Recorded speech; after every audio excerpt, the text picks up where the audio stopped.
Intense na laban sa pagitan ng Negros Occidental Pillars at Quezon City Dragons ang natunghayan sa Week 3 ng SBA Season 1. It was a roller coaster ride for the fans and the teams. Parehong kupunan ang nagpakitang gilas sa 5 araw na naglaban sila. Sa Day 1, it was Batman to the rescue as Oliver Villafuerte leads Negros to a comeback in their first King of the Hill match. Sa Day 2 naman, ang di mapigilang tandem naman nila Jericho Banyares at Dimar Castronuevo ang nagbigay sa Quezon City ng panalo. Pero sa Day 3 at 4, nag-dominate na ang Team Negros, winning the singles and the second doubles match of the week. Una munang bumida ang Wonder Boy na si Jolo Aspuria. Sinundan naman ito ng tandem nina Albert Espinola at Jonald Galve para makuha ang weekly series win. Kahit pa hindi na nila nakuha ang series win, hindi pa rin pumayag ang Team Dragons. Nahayaan na lang ang huling laban ng serye. Sa Day 5, si Alexis Ferrer ang bumuhat sa Quezon City, stopping Team Negros' momentum and giving his team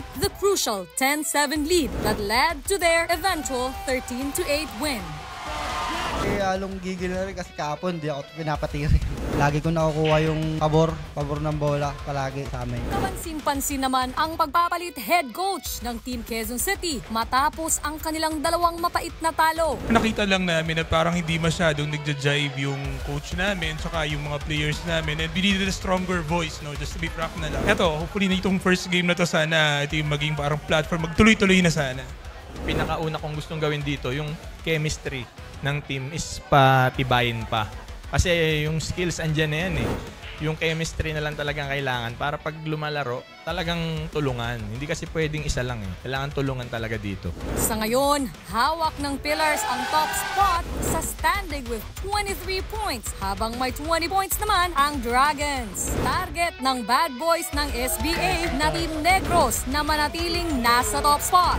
Weakness being yung syempre nagiging complacent sila, nawawalan ng kumpiyansa. But if they were on their A game and level of is mataas, talagang they can be unstoppable. Yun yung sinasabi ko sa kanila. Ngayong Wednesday night, maghaharap naman ang Taguig Stallions at Manila MSW Mavericks. Sino kaya sa kanila ang makakakuha ng kanilang ikalawang weekly series win? Malalaman yan sa Week 4 ng SBA Season 1.